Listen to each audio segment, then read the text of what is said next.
class. Kelly here to talk a little bit about the rhetorical tradition and situation today. We're going to cover a little bit of ancient Greek philosophy. We're going to talk a little bit about persuasion and kind of bring everything together by considering the impact of good evidence, good rhetoric, good persuasion in communications in general.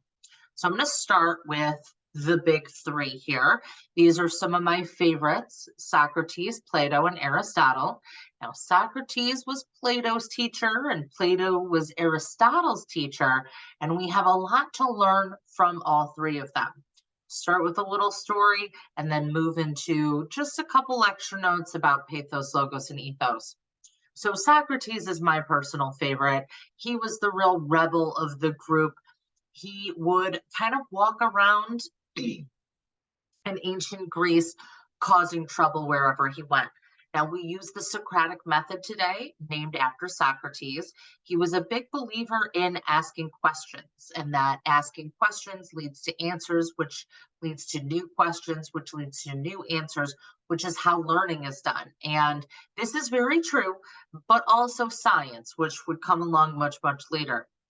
So Socrates would go around town causing trouble, loved to stir the pot, loved it. He had all the receipts, and he would go up to the local statespeople and he would say, or statesmen, of course, I would say, so how are you going to vote in the vote? And they would say, well, I'm going to vote this way. And he would say, well, why are you going to vote that way? And they would say, well, I'm going to vote that way because of this and this. And he would say, well, have you thought about this and this? And they would say, no. Maybe leave me alone, Socrates. They did not like that Socrates was stirring the pot. Now, at the same time, the local youth started to be like, oh man, have you seen this guy Socrates? He's really giving it to him. He's running around causing trouble, riling up the youth. And so they put him on trial for it. They said, Socrates, you have a choice. You can either stop riling up the youth and retire outside of town, or you can die.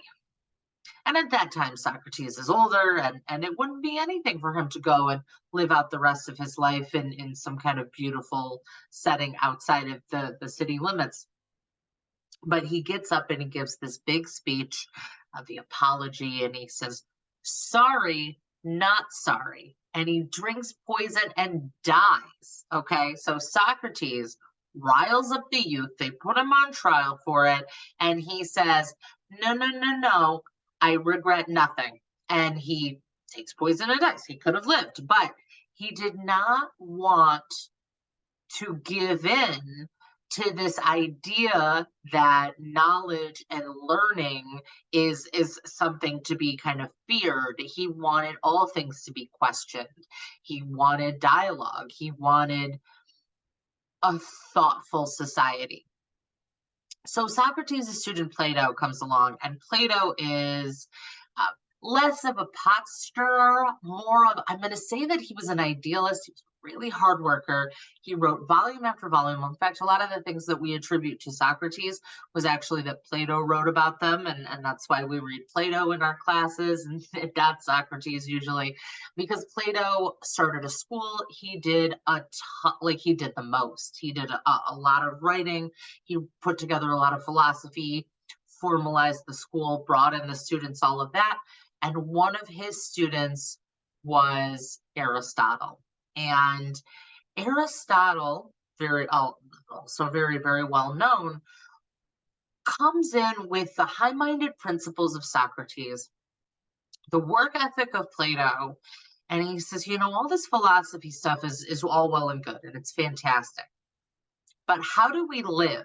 And Aristotle, his writings to me are most unique because he really talks about kind of the human condition, whether he's talking about ethics in Nicomachean ethics and virtue, or whether he's talking about what it takes to be a statesperson. And he, worked with Alexander the Great, and Aristotle really took the philosophy and learnings from his teachers and turned it into practical application. And so it's from that practical application that we get this really interesting tradition from Aristotle that looks at ethics, but also that looks at rhetoric. Now, when you hear the word rhetoric, some of you are familiar with it, some of you are not.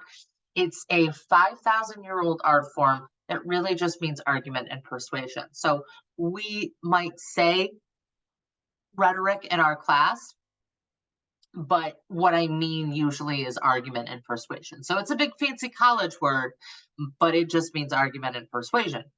Now, Aristotle gave us the rhetorical triangle. As I said, he was trying to give us practical, like how do we use philosophy in real life? And with this rhetorical triangle, we have three things. We have logos, that's the base of the triangle for me. Then there's ethos, and then there's pathos. And I'm going to briefly describe all three. And then the supplementary readings that you're getting will also help to kind of explore different aspects of pathos, logos, and ethos. You might also look at my mini lectures on A Modest Proposal and on the Ballad of the Bullet, and I'll be mentioning these concepts in those as well to help kind of tie things together.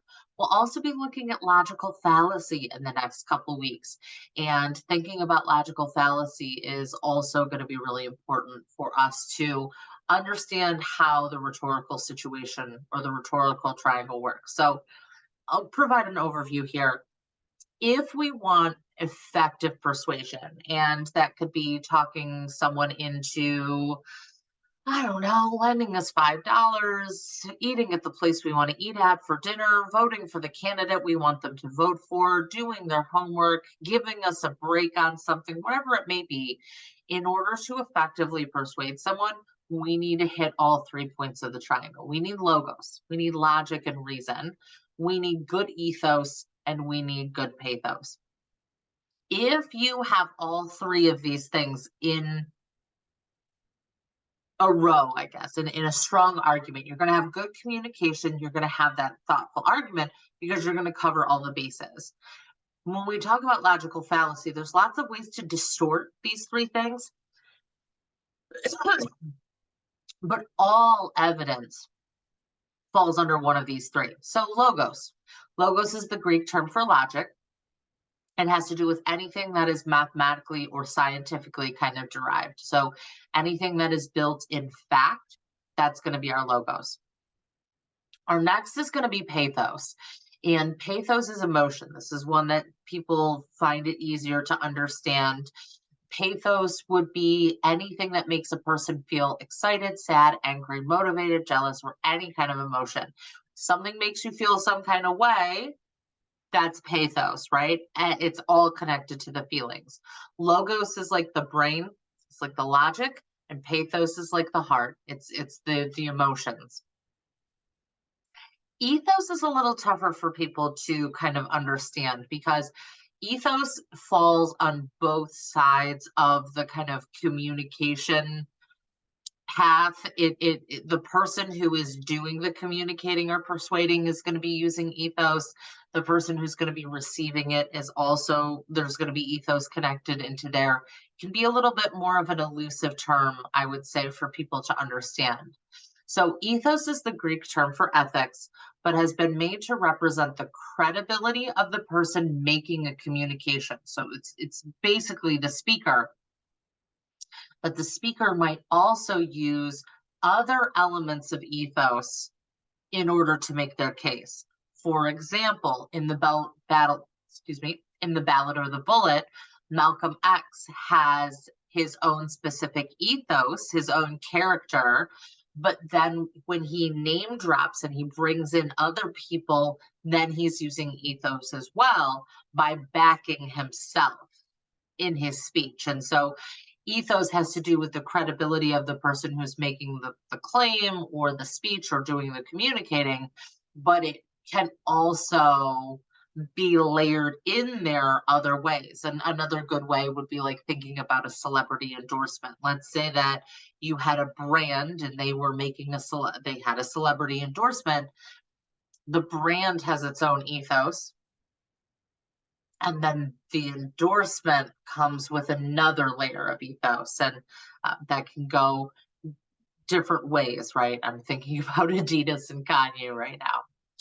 So, ethos is established through a variety of factors, including status, awareness, professionalism, celebrity endorsement, research, and so forth. You build ethos to make your audience trust what you are saying. So, when you look at A Modest Proposal, you will notice that Jonathan Swift uses ethos to distort his message. He uses his own credentials, his own life experience, especially at the very end, and he also uses celebrity endorsement in order to validate what he's saying. Now, the joke is on the audience. What he is saying is absolutely, utterly atrocious. So the way that someone uses ethos, and I would say that Malcolm X uses it to, he establishes clear ethos in a productive way. Jonathan Swift does it in a subversive way because he's writing satire. It's meant to be a work of it's meant to be a think piece. So, pathos, logos, and ethos are the three components of the rhetorical triangle. They are given to us by Aristotle to try to kind of make sense of argument and persuasion and try to understand them. And by then understanding them, we can finally see how people distort them. Now, they may distort them, and I want to mention audience here, using logical fallacy, using distorted reasoning, or cognitive bias. And that's what we're going to be talking about next. But for this week, I just want us to think about good pathos, good logos, good ethos, what good true evidence looks like, so that later when we talk about false evidence, we can kind of see the difference between the two. The last item that I really want to mention is audience. And I'll give you a quote that I absolutely love. Know thyself, know thy enemy, 1,000 battles, 1,000 victories. Sun Tzu, Chinese military general. And what he says absolutely rings true in the realm of rhetoric. And Aristotle didn't invent rhetoric, but he waxed poetically on it, I suppose. If you know who you are, and if you know who your audience is, that's how you're going to make a successful argument. It is pointless to argue when you don't know who your audience is, because who are you even talking to? Why are you even talking to them, right? So within an audience, we usually have a general audience, and there are three main types of audience that you might appeal to. Using pathos, logos, and ethos, of course. There is a hostile audience, and that's what Malcolm X faces in The Ballad of the Bullet. There is a friendly audience, and I would say that there's also a friendly audience for him. And then there's an apathetic audience, an audience that does not care. And I don't think that we have an apathetic audience in the church that day for Malcolm X's speech. But there could be some apathy for the recipients of Swift's satire. And I think that's why he makes it so extreme, is because he wants to cut through the apathy and actually make people care. So whether or not you have a friendly, hostile, or apathetic audience, your approach to rhetoric is going to be a little bit different. Just put a little note here. In a general audience, we have friendly, hostile, and apathetic or neutral. And again, that's people who don't care. So if we have these three main types of audience here, just adjust this slightly, we want to approach them in different ways. And in a perfect world, we're also going to make sure to utilize all elements of the rhetorical triangle. But I want to talk about which lends itself best to which. With a friendly audience, that means the audience is already behind you. Your best strategy to get them paying attention is through logos. If I already agree with you, why am I going to listen to you? Are you going to give me something new? Are you going to tell me stuff that I already know? Are you going to talk down to me as if I didn't already know and agree with you? The best way to a friendly audience's heart is actually through their mind. It's by giving them an update of information, new facts, new data, new statistics that they can then use to convince others of the same claim. Now, if you have a hostile audience, one of your best ways to appeal to a hostile audience is through ethos. And you're going to do this two different ways. Number one, you're going to do what Malcolm X does. And you're going to come right out and say, I know we have our differences. Our differences are A, B, C, D, and E. Let's put them aside so we can talk about F, G. Okay. That is one of the most important things, is recognizing differences, acknowledging them. Don't sweep them under the rug or pretend they don't exist. Communicate, connect with people. If you have a hostile audience, the most important thing is to say, you know what, I'm a human, you're a human, let's have a conversation. And of course, we know this is something that is so lacking from society today. Everyone's so hostile to the other side's perspective that no one's listening anymore. And I think that really kind of coming from a place of ethos and understanding each other before we start having a conversation is going to be absolutely important. And not understanding each other like we've been Facebook friends for like 20 years, but like understanding each other like we have conversations and we go back and forth and we understand how to disagree with each other. So I think that finding good ethos is going to be step number one, so important with a hostile audience. With an apathetic audience, and we're going to do all these three for all three types of audience. But for an apathetic audience, pathos is going to be our most important tool because they don't care. Well, how are we going to get them to care? Are we going to get them to care with a bunch of facts and statistics and big fancy names? Probably not, because they already don't care. But if we hit them in the feels, if we get them where their pathos is, if we bring in the apathetic audience and pull on their heartstrings, then they might flip to either a friendly or a hostile audience. And from there, people are far more persuaded. If people don't care, they just don't care. We can't expect them to care, right? They turned off this video 5 minutes ago.